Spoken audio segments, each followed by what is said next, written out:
Good morning and welcome back to Notre Dame Day. If you are just joining us for the first time, welcome to our 13th hour, I believe it is, of Notre Dame Day, a global celebration of the University of Notre Dame. If you've been a regular viewer over the last 12 hours, thank you. We promise you this hour's broadcast will be filled with more of the great stories from the university that we all love so much. My name is Abby Wellner and I'm a member of the class of 2005.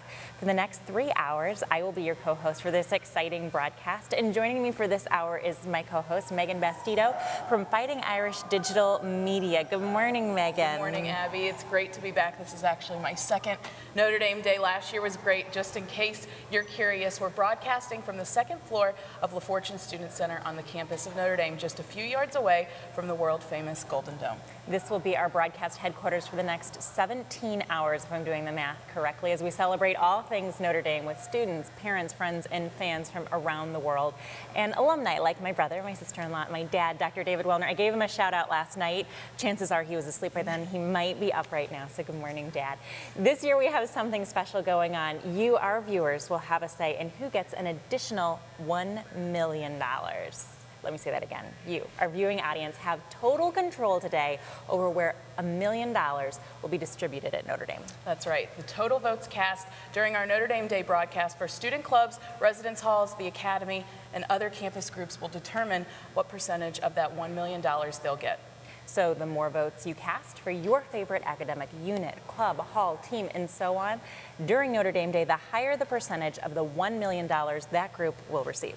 Abby, we would be remiss if we didn't give a quick shout out to the donors who were kind enough to provide Notre Dame Day with the $1 million gift. That's pretty awesome. It is really incredible. And if you make a gift during Notre Dame Day today, then you can vote for the Notre Dame entity you'd like to see get part of that $1 million in challenge funds from student clubs to departments in the colleges, from residence halls to athletic teams. At the conclusion of Notre Dame Day, each participating entity will receive a portion of the challenge fund based on the percentage of overall votes received. So think of it this way. Your gift, $10, has the possibility to turn into $100. So please consider making a gift and voting for your favorite Notre Dame group. Coming up this hour, we're going to visit a few Notre Dame students studying in Australia. We'll hear from Professors Ted Cashy and Barry McRae at Notre Dame's Global Gateway in Rome. And among many other great stories, we'll talk to two alumni from the law school currently working as clerks at the United States Supreme Court. It's a tough gig to get. It sure is. But before we get to all of that, let's check in with our Notre Dame Day reporter, Cassidy McDonald, who is in a very special and famous place on campus. Cassidy, good morning. Tell us where you are.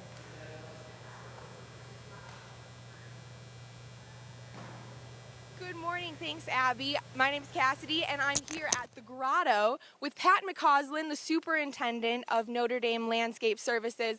Pat and his team are the masterminds behind not only keeping Notre Dame safe and great looking all year long, but also for providing this beautiful landscaping during the warmer months. Pat, how are you? And how long have you worked on the landscaping crew to start you off? I'm well, thanks. Good morning.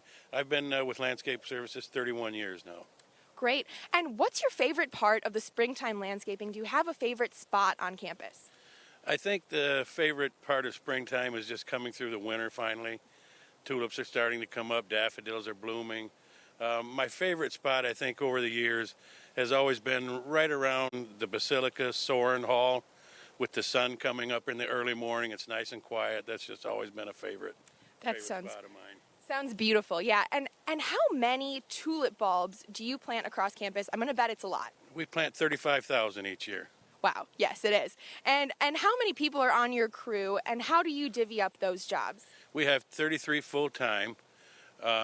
We break into groups with the mowing crew, the plant installation crew. We do all our own planting on campus, whether it's building renovation, new buildings. We have a flower crew, irrigation crew. Few guys that spread mulch, trim crews. We have 2 trim crews, take care of all the trees and shrubs. Another group, is responsible just for tree work. And a couple of guys that empty all the trash receptacles on campus. So we're a busy group. Well, that's a lot of crews. And how often do you mow that grass, and how many acres do you mow per year? We mow every week, and it's about 325 acres a week. Wow. Well, thank you so much, Pat, and keep up the great work. Now we're going to throw it back to Abby in the studio. Thanks.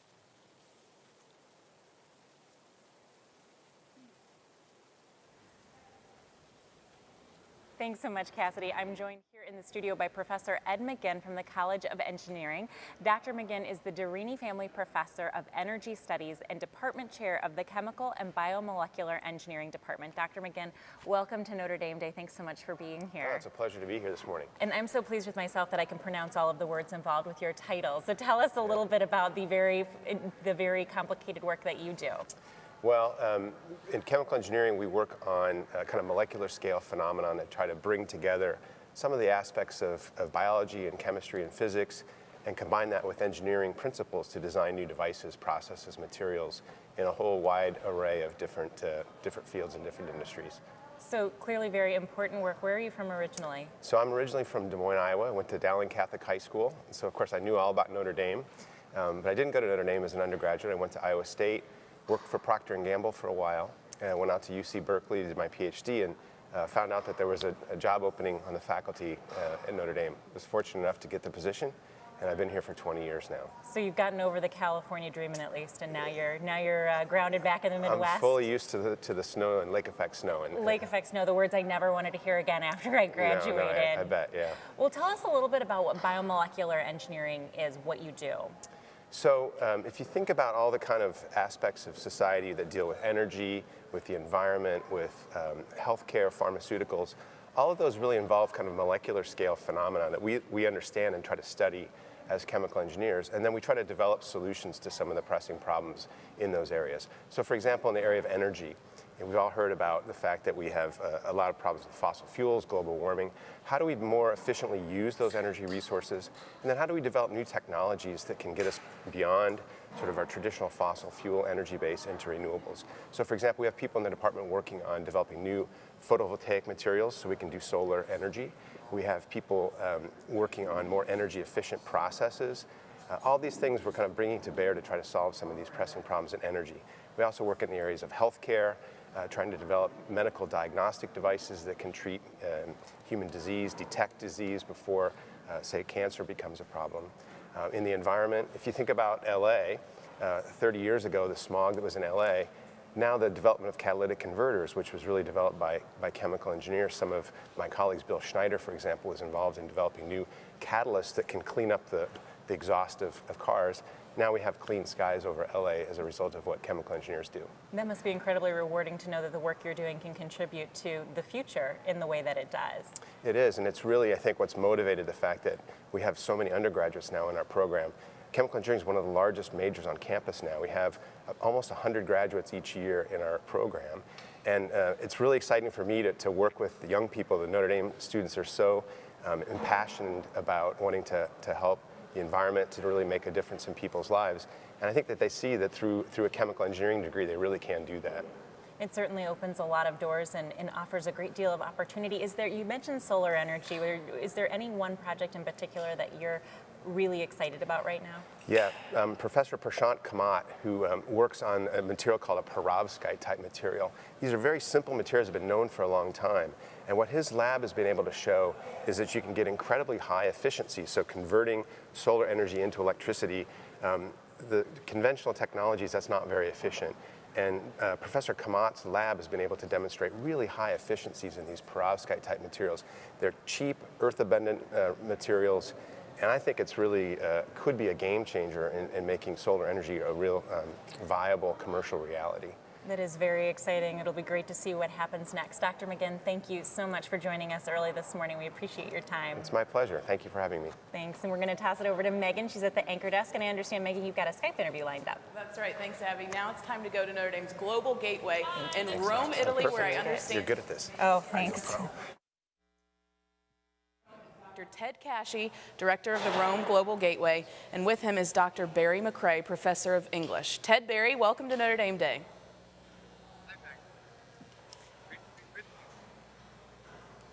Ted, tell us about Notre Dame's program in Rome and the new facility there.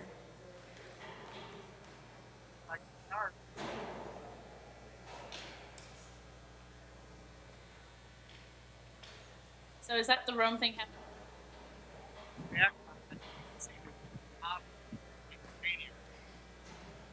Just a block away from us.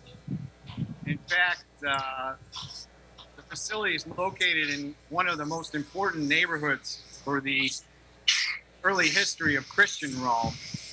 We're just a few blocks from the Lateran. San Clemente is just 2 blocks away. Santi Quattro Coronati, Santo Stefano Rotondo.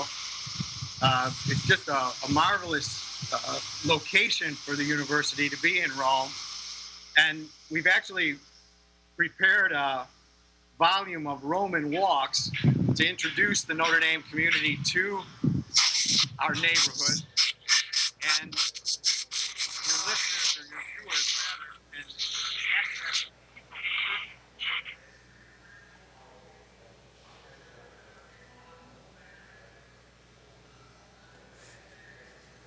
And we're going to go to break. We're having a little bit of technical difficulties here. We'll be right back. Thanks.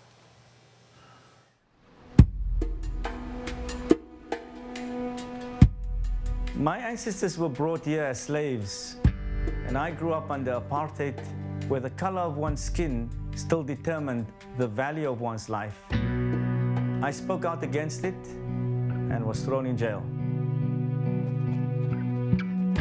In prison, there was people of different religious backgrounds, Christians, Muslims, Jews, and during this very difficult times when we were being tortured, we used to share with each other prayers.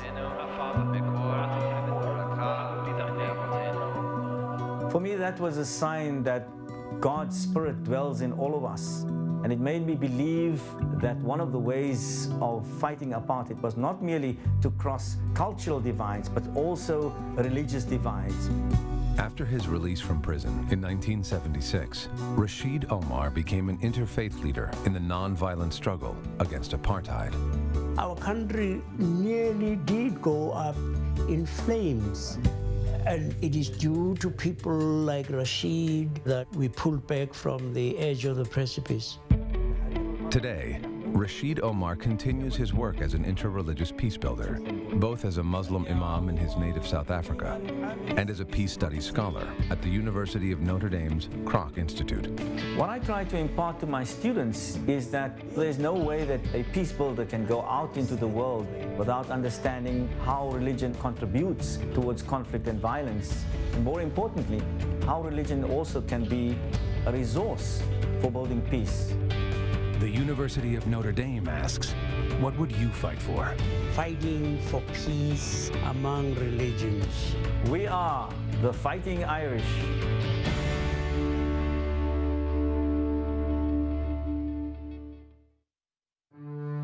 An Irish blessing. May the road rise up to meet you. May the wind be always at your back. May the sun shine warm upon your face, and the rains fall soft upon your fields. And until we meet again, may God hold you in the palm of his hand. We are the University of Notre Dame. Welcome back to Notre Dame Day. I'm Abby Wellner, and I'm joined here by Cassie Gettinger, a Notre Dame senior and midshipman in the Navy's ROTC program here at Notre Dame. Cassie, welcome to Notre Dame Day. Thank you. We were talking right before we came on air. I was a little concerned that college students were getting up at this hour, but this is pretty normal for you? Yes, it's definitely pretty normal for me. All right, Cassidy, tell me a little bit about what you do with the ROTC program here. So I'm a Navy midshipman, so I'm a senior, so I'll be graduating and commissioning in just under a month. And as part of ROTC, we have classes and we work out and do extra activities for our battalion. What led you to the ROTC route? My grandfather and my father were both part of the Navy. My grandfather went to the Naval Academy and was a pilot for 30 years, and my father did ROTC through University of Texas, loved it, and was a naval flight officer for 12 years. So kind of grew up with the military and the Navy particularly. So when I was deciding college and I decided engineering, I was like, ROTC would be a pretty good fit for me. Well, I was going to ask how you wound up determining which branch of the service you wanted to go into, but clearly with Dad and Grandpa, there wasn't much of a choice to be made. Yeah, it wasn't really deciding on joining the military, it was deciding to join the Navy, so. All right, well, and you've got graduation coming up. Yes. And you're a senior now. I am. Okay, so just a little bit, are we even over a month? We're probably under a month at this point. About I think it's less than 3 weeks mark now. Oh my gosh, how exciting. And you will be commissioned at that point, is that correct? I will be. What is your timeline going forward? What happens next? So we immediately commission and are an ensign, and so I'll be stashed at the unit, so I'll be here for about 2 weeks on campus, and then I'll be reporting down to Pensacola, Florida for flight school. Reporting to Pensacola, Florida. We all feel so bad for you. After South Bend, Indiana, how are you going to adjust? I know. You're going from snow to sand. I'm so excited. I am sure. And you're a pilot, correct? I am. Okay, so are there many female pilots in the Navy? There's quite a few. There's been pilots coming in females coming in through the pilot route since the early 90s. And then before that even, they were allowed on the helicopters. So there's quite a few. It's still not even, and depending on which community you're going into, you typically see more females. You typically see more females in the helicopter communities versus fighter pilots, but there's plenty of opportunities, no matter what, as a female to go. So many a trailblazer ahead of you. Absolutely. All right, and is there anything about flying, I think about it, I get nervous getting on a commercial airliner. Is there anything about it that frightens you? I mean, it's a little scary. Flying in general, an airplane is dangerous in and of itself, so it doesn't have to be wartime for there to be accidents, so it's a little scary, but the Navy is so good about safety and checking and inspections and things like that the likelihood is little enough that it doesn't even matter, and it's just so exciting in general, so you kind of get past it. You certainly do have an exciting future ahead. Cassie, thanks so much, and early congratulations on your graduation. We look forward to seeing what's next for you. Thank you. All right, and we'll be right back after a quick message.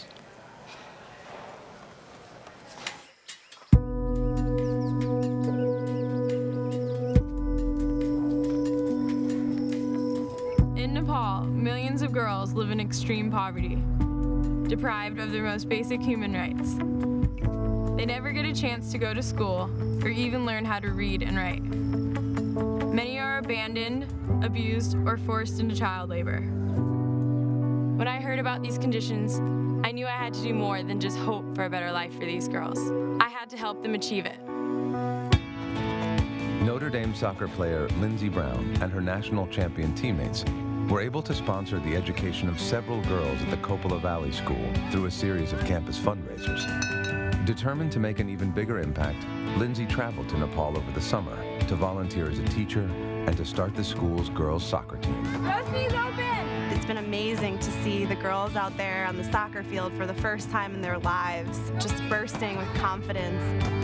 We want our girls to become the first women of this generation in Nepal to be leaders and teachers and doctors, and you can see the daily impact of what Lindsey has done for them.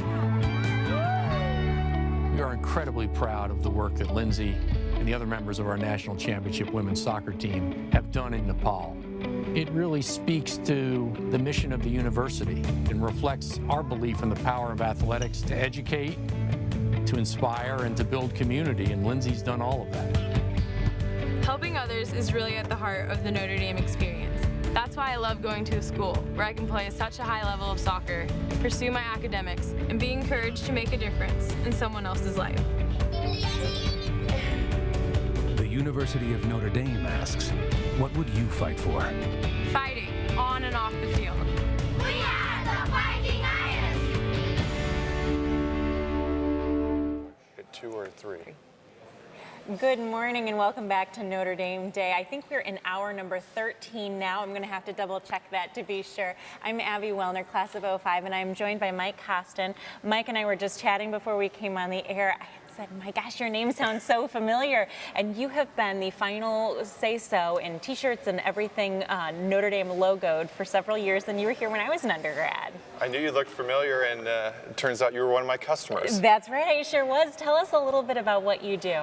Well, I started doing this back in 2000, and the company itself actually has some Notre Dame ties. The owner of the company, Jim Humbert, is class of 1972, and he happens to be the son-in-law of Ara Parseghian, the Notre Dame football coach from '64 to '74. So You can't escape that Notre Dame family. No, I ended up back at home where I started in my undergrad years. So. And are you from this area? I'm from Fort Wayne, so Okay. I'm a couple hours away, but I transferred back here for another job about 25 years ago. And people kind of think I just stayed here the whole time, but I really didn't. I went back to Fort Wayne, and then 15 years ago, I started working with APMH team, and I've been involved with Notre Dame ever since. It's like a magnet. This place you can't stay away. It is. And Mike, what is it like working with all the student groups, student government, dorms, everybody here on campus? You know, since day one, I've been amazed at the energy and the enthusiasm of the students I work with. To them, it's not just a piece of apparel. It represents their club, their dorm, the event that they're involved with on campus. So they want to make that piece of apparel as absolutely good as possible, and it's my job to make sure that happens. It's so funny. I was cleaning out dressers the other day, and I had a stack of T-shirts probably this high that I haven't worn in years and years, but they were all my dorm and in event and student government shirts, and I just can't bring myself to get rid of them. So you live on in everybody's closets for many years to come. Well, we're glad you have all those shirts from your past. They aren't going anywhere. They need to be made into a quilt or something. So what quantity of merchandise do you put together in any given year for ND? It varies over the course of the year. The busiest time is really the first 4 weeks of the school year when the students come back. The dorms do their freshman orientation shirts, which I'm sure you remember, and they also want an initial supply of inventory to give out, as well as do the clubs when they're recruiting new members. But we average probably 25 to 50 orders a week. They can be as few as 10 to 15 pieces that a section in one of the dorms decides they want to get, or it can be as many as 1,000 or more for the campus-wide events, such as the tank tops for Antastal that we did recently. Gotcha. And is anything ever printed with an error, or it doesn't get approval at the last second? Well, if my boss is watching, hopefully there weren't many errors involved, but it does happen from time to time. We also get quite a few samples from our vendors when they have new products, new colors of new products, etc. And so what we do is accumulate those, and then over the course of the year make donations. We use the Goodwill here locally, and we've also sent shirts down to the Notre Dame Haiti program for use down there. It's fantastic that it's like whenever they talk about after the Super Bowl, the team that doesn't win, those shirts are in different locations around the world, and they're collector's items, I think, at that point. We actually did that for a dorm once. They wanted to have T-shirts to pass out after the final football game in the stadium. Mm-hmm. And unfortunately, they didn't win, so only their rector and I know those shirts were printed because they wanted to do the same thing and unfortunately didn't come out on top. Oh my gosh, I bet you would have had some members of that dorm paying good money for a couple of those shirts. We were very excited about it until the score didn't go the correct way. So. Is there anything in particular, any project that you are really excited about every year, any one event? Probably my favorite shirt that we've ever done has just been resurrected recently. It was initially done by the class of 2007, and Hall President's Council resurrected it this year, and that's the shirt with the logo of every dorm on it. It appeals to everyone. It's not unique to a particular dorm, event, club, etc., and that's been extremely well received. We probably have sold more than that than any particular shirt we've done. That does sound really, is that available in the bookstore? It sounds fantastic. Not yet, but if they're interested, they can contact me. All right, well, we'll maybe start a push to get one of those, get that into the bookstore. That's very cool. It's like the Doors of Notre Dame poster. Everybody's involved. Exactly. Anything coming up that you're excited about? Well, actually, now it's kind of toward the end of the school year, so the Frosh O will be the next big project. Students have actually started working on that now, and we will continue that into the summer as they finalize the designs for shirts to give to the incoming freshmen. Do you stay busy during the summer? I try to. All right. Well, thanks so much, Mike. We appreciate you being here this morning so early, and we're going to head over to Megan. She's back at the desk. Thanks, Abby. We're going now live to Australia, the land down under, where the southwestern coast of Australia to visit with Notre Dame undergraduate Kaya Moore. Kaya, welcome to Notre Dame Day. Well, you can quickly email me because I'm checking my emails. Chatting with ourselves. Scroll down. I think this one. The Frosh O will be the next big project. Students have actually started working on that now, and we will continue that into the summer as they finalize. So, not who wants you to not vote, but not. They're so funny. I'm sure Joe's got it right now. Thank you. Adorable. Okay. Hi, Dad. This is us. No. No, you're not. Wait. We'll go to break. We'll be right back. Thanks.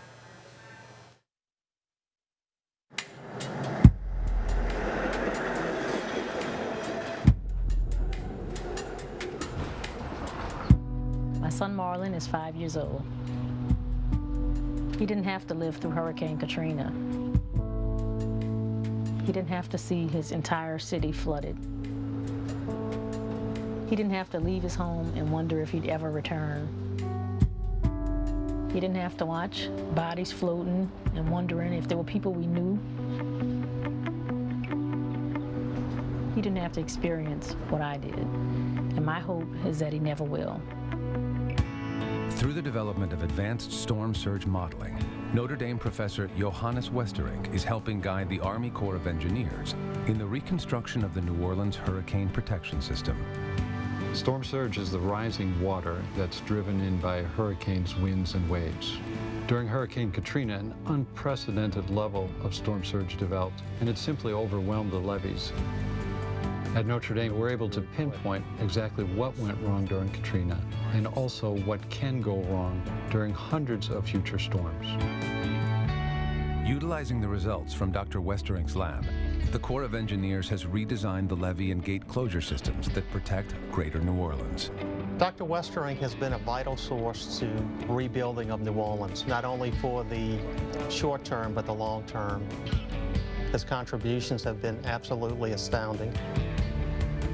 What inspires me is a sense of discovery, a sense of improving technologies, and ultimately helping people live better and safer lives.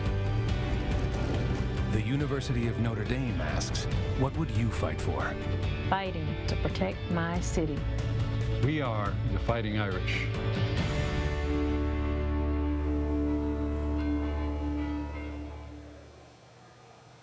Welcome back to Notre Dame Day. Now let's take a moment to check in with the folks over at the Social Media Lounge to see where things stand. Jonathan, what's going on over there? Thanks so much. Good morning, Notre Dame. Welcome back. We're here live once again from the Social Media Lounge. A little quiet. I think the students are still waking up a little bit, but we're all bright-eyed. We got a few hours of sleep, and we're ready for an amazing day here with Notre Dame. To give you a recap of our Challenge Fund competition, we're asking people to think, what are those 5 things at Notre Dame that you love the most? Maybe it was the residence hall that you lived in. Maybe it's your local Notre Dame club. You love going to the game watches that they have there. Pick those 5 things. Then click the gold button that you see, the gold give and vote button, or you can text 80077, text ND date 80077, make a $10 gift to the university. With that $10 gift, you're going to receive 5 votes. Those 5 votes are going to help allocate this year's $1 million challenge fund towards hundreds of campus interests. Take those 5 things that you love, cast those 5 votes, and then go and find friends and family that you think would rally to those same causes. Friends, aunts, uncles, your parents. Get them on board, get them voting too. We had an amazing day yesterday. And look at this. It's almost 8 o'clock, and we could have 8,000 gifts by 8 o'clock. We're only a little under 50 gifts away from that incredible milestone. Thanks to everyone watching the broadcast right now and everyone that has made a gift and voted for the areas at Notre Dame that you feel so passionately about. It's been an amazing day. Let's take a look at the leaderboard. Not much movement at the top. We still have Ultimate Frisbee on top with 1,400 gifts. If the competition ended right now, they would have $52,000 out of the challenge fund. It just gives you a sense of kind of the numbers that we're talking about here, and it's still anybody's competition. The Glee Club is up next, followed by St. Ed's Hall, Sacred Music Program. Alumni is still way up there up top. I don't see Dylan anywhere, guys. My fellow Dylanites. We got to make this happen here. Let's get something going today. And then I want to point your attention to the ND Initiative for Global Development. They have an amazing program today. They have these outdoor obstacle course type challenges they're getting people involved with. They have t-shirts made. They're really going all out for Notre Dame Day, and it shows. So if you're one of those people out there that owns one of these groups, or if you are heavily involved with one, get out there, get loud on social media. Let people know in your email groups, in your Facebook groups, text message, whatever it takes. Connect with them any way that you know how, and motivate them to take action, make a gift, and cast their 5 votes. So plenty going on in the overnight with social media. I'm going to throw it back to my colleague is back once again, Sarah Casson. Sarah, how are things in the social media space? It's great over here. Thanks so much, Jonathan, and good morning to the Notre Dame family. We're going to start out with the first photo poll of the day. Now, we have photos, but you're not actually judging on the quality of the photography here. We are voting on what is your favorite Irish tradition. So we've got the jig over here, or the victory clog. And the jig is leading with 67% of the votes, so log on and voice your opinion. And if you feel so inclined, you could even try to get other folks to vote for the poll that you want on social media. Now, this is our social mosaic. It's right here looking great, but you can also access it right from your laptop if you go to the page and then click on social mosaic. So some things have been popping up even overnight. We've gotten lots of participation from the dorms. We've got Duncan, Morrissey, Zom, Howard, and then also some activity from fencing and hockey. I was excited to see that the Notre Dame Club of Cincinnati chose this occasion to start up a Twitter account, so shout out to Cincinnati, great job. And then also, I think Jonathan was talking about the Notre Dame Initiative for Global Development. They've gotten a little help because Notre Dame sensation Ruth Riley has been casting her votes, and she said fittingly so, all the way from the Philippines. So that's who's got her support, and you can check out her activity right on the mosaic. All right, one more screen over here. This is also available on the website. It is the activity map, and we also had this on last night. We were getting all kinds of social media activity from around the world, but yesterday was yellow, today is blue. So today this is just the activity that's been happening so far today. So log on, get active, get your area noticed. We are waiting to see what everybody does today. It's really exciting, and we're trying to get fired up. And actually, we've just got our coffee station, I think, started up over here. I have only had a little bit of coffee yet today, so I'm looking forward to hitting it up next. Let's take it back here, Sarah. I want to make sure everybody sees it. If you didn't see it yesterday, this is Notre Dame's first ever social media vending machine. We've had students lined up day and night to try and get a treat out of this. Now, I got to admit, it worked flawlessly last time that I did this. So I'm a glutton for punishment. I'm going to try it again. Let's see how we do here. So it's as simple as opening up Twitter. It has, you tweet the hashtag ND Day, and then the hashtag ND, and then there's like a unique code after that. So I'm tweeting hashtag ND Day and hashtag ND649. I'm going to tweet it. It says it's vending. And it's stuck, but that's okay. We'll give it a little. There we go. Look at that. Some things never change. It could be as technologically advanced as possible, but stuff will still get hung up in the vending machines. We got peanut butter crackers this hour. People have been here day and night getting treats. We've had to refill it several times. This is a huge hit here in the social media lounge. As I mentioned, we have our coffee cart is up here. We have our lounge with water and snacks all day long. It's a great space. We're hoping for lots more student activity and engagement today. We have a ton of amazing performances coming your way, additional Skype sessions from around the globe.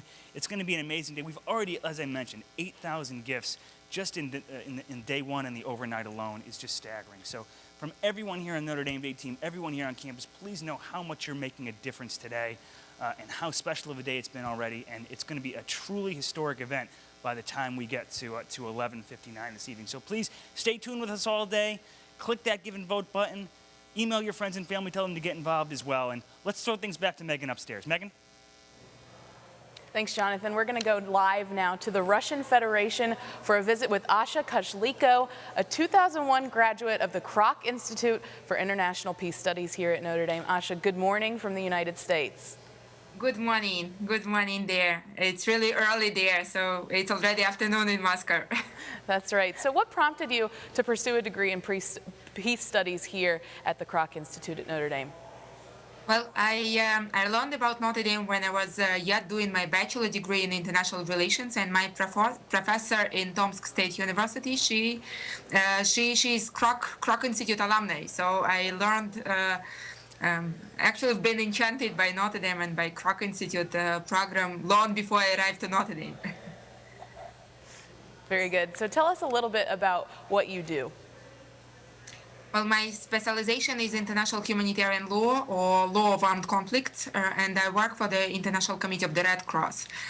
Since my graduation, basically from Notre Dame, I started to work for the International Committee of the Red Cross Moscow delegation, yet first as an intern, then as an assistant legal advisor, and now I'm serving as a regional legal advisor on implementation and promotion of international humanitarian law in Eastern Europe and Central Asia. So what I'm doing actually is in the region I'm working in, many countries passed through the armed conflicts, and many are still dealing with them. Many are still dealing with the aftermath of armed conflicts. So International Committee of the Red Cross is actively involved in those countries. So what I'm doing myself, I'm in charge of two programs. One is a program of international humanitarian law implementation at the national level, where we are basically helping and advising the governments of the countries to deal with the international treaty obligations arising from the international humanitarian law treaties that they're signing. And another program is promotion of international humanitarian law among the academic circles. So that's we're hoping that they will be contributing to the research and development of international humanitarian law from this region.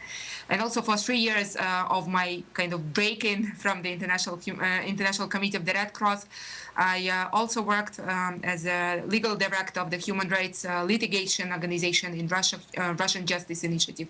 And we were dealing there with issues of human rights violations and bringing those cases to the European Court of Human Rights. Wow, and how did your time at the Kroc Institute influence your career and your path? Well, actually, I have to say that has been, my year in Notre Dame and at the Kroc Institute has been actually making the major impact on my choice of career path. First of all, I took a class of international humanitarian law with Professor Juan Mendez, who was at the time the director of the Human Rights Center. And actually, from that class, I decided that I want to work for first of all, I want to work with international humanitarian law and for the International Committee of the Red Cross as a major organization dealing with this branch of law. But also, what I can say is that it's not even the studies that majorly had a kind of formation impact on me, because I joined Kroc Institute just after my bachelor studies. So I was yet at the decision making stage of what to do in life further on. But actually, my fellow students, I just saw a few minutes ago on the live broadcast the kind of short video with my classmate Rashid Omar. So I had a privilege to study with people from Lebanon, from Cambodia, from South Africa, Israel, Sri Lanka, Korea, other contexts. So I had this kind of really unique possibility to learn about their war and peace, basically not only from the books but from my friends there. And that is actually how I decided that I want to deal with those issues in life and in my professional career. Well, thanks so much for joining us, Asha, and wishing you the best of luck with your work there in Russia. Now let's go to Abby here in the studio. Abby. Thanks, Megan. From Russia, we're back to South Bend, and now we're headed to Washington, D.C. We're joined by two alumni from the Notre Dame Law School, Megan Dilhoff, Law School Class of 2011, who clerks for Justice Samuel Alito, and Ryan Snyder, Law School Class of 2012, who clerks for Chief Justice John Roberts, as well as Michael McGinley, an undergrad who is a clerk for Justice Alito as well. Is that right, Michael? Actually, Michael wasn't able to be here this morning. All right, well, the two of you have to pick up the slack then. Are you ready to go? I think so. We'll do our best. Fantastic. Well, good morning. Thanks so much for joining us. Ryan, we'll start with you. What law school class best prepared you for your clerkship? Probably the best one was a class that I took my 2L year. It was a statutory interpretation seminar with Professor Amy Barrett. A huge proportion of the work, the cases that come to the court involve statutes, and that class really helped me to understand the different tools that we would need to use to interpret statutes. And I've find myself constantly thinking back to the subjects that we talked about, and it's been very helpful. That is incredible and really nice to know that you can apply all of those lessons learned in the classroom to your day-to-day life and your job now. Speaking of your day-to-day life, Megan, can you describe just a typical day for you at the Supreme Court? Absolutely. On a day like today, we have arguments at the court, so there are a lot of people in the building. All of the clerks try to get in early. In my case, we might talk with my boss ahead of the argument, maybe chat a little bit more about the case if there are any questions that have come up since we last spoke about it. And then I try to attend all of the arguments that I can, whether or not I'm assigned to the particular case. It's really a phenomenal opportunity to learn about different advocacy styles and see all of the different attorneys who come to the court and get a chance to see the questions that the justices ask. It's a great learning experience. And then the rest of the day we spend helping our bosses, helping the justices as best we can with any casework. We've got petitions to consider and opinion writing assignments, all kinds of things in the background. But on an argument week, we're mostly talking about the cases that are going to be argued. So weeks like this are really exciting. They bring a lot of people to the court, and it's a lot of fun to watch the justices do their work on the bench. And clearly, Megan, day in and day out, you guys are doing really important work. But here at Notre Dame, we are all about tradition. So I do need to ask your tradition question. And Ryan, are there any traditions or anything going on at the court that you can tell us about? I guess this is the closest we get to the gossip section of the show. Yeah, one of the best is throughout the year, each of the justices will get together to have lunch with the clerks from the other chambers. And so we've been fortunate enough to have lunch with each of the other justices on the court. And it's just a fantastic opportunity to sit down and listen to them tell stories about what the time has been like on the court, what their favorite opinions were, and get their perspective on different legal issues. And that's just been a phenomenal experience, and just very lucky to be able to sit down and talk to them about all of those kinds of things. Of course, clerkships with the Supreme Court are very well respected all around the world. I think they're pretty famous. Everybody knows they exist. Do you all spend most of your time working among the other clerks? Or Megan, can you tell me, do you have a lot of time, one-on-one time with the justice to whom you're assigned? We do, actually, especially at this time of the year. There are opinions, it's a flurry at the court. There are opinions being exchanged among the justices and memos. There are separate writings. We still have merits cases to consider. The conference is still meeting and voting on the merits cases, on the petition. So there's just a lot to keep track of. And that's one of the things that justices, clerks can do, is make sure that nothing falls through the cracks and make sure that the justice is thinking about everything that needs to be done and the order in which it needs to be done. So to facilitate that, we do get to spend a lot of time. At least in my case with my justice, we talk regularly about the cases. We have sort of status meetings to make sure we know where everything is and who's doing what. And those are obviously some of the highlights of the clerkship, because you get to know these people, and they're tremendously smart, they're incredibly gifted. And in the case of my justice, I just absolutely love working for him. He has a fantastic sense of humor, and we have a lot of fun in our chambers. It's a great fit, and I'll really be sad when it's over. That sense of humor is obviously really important. Megan, was there anything in law school that got you particularly interested in a federal clerkship? I think it was mostly my professors. Some of my very favorite professors at the law school, Professor Bill Kelly, Professor A.J. Belia, Professor Carter Sneed, they had all clerked, and they spoke so highly of the experience. It's something unique in our profession, because I will spend probably the rest of my career trying to convince judges to do things. And during the time that I clerked on the Court of Appeals and now here, I've gotten a chance to see how the decisions are actually made. And that's an experience that you can't discount. And it was my professors who encouraged me to pursue it and who explained exactly all of the benefits of it. And I wanted to kind of follow what they had done because they were an inspiration to me. Well, Megan and Ryan, thank you both so much for getting up early and joining us this morning. And please tell Michael, Megan, when you see him later today, that we accused him of oversleeping and missing the interview, all right? Will do. All right, thank you both Thanks so much. so much. We'll be back at 8 o'clock with much more from Notre Dame Day.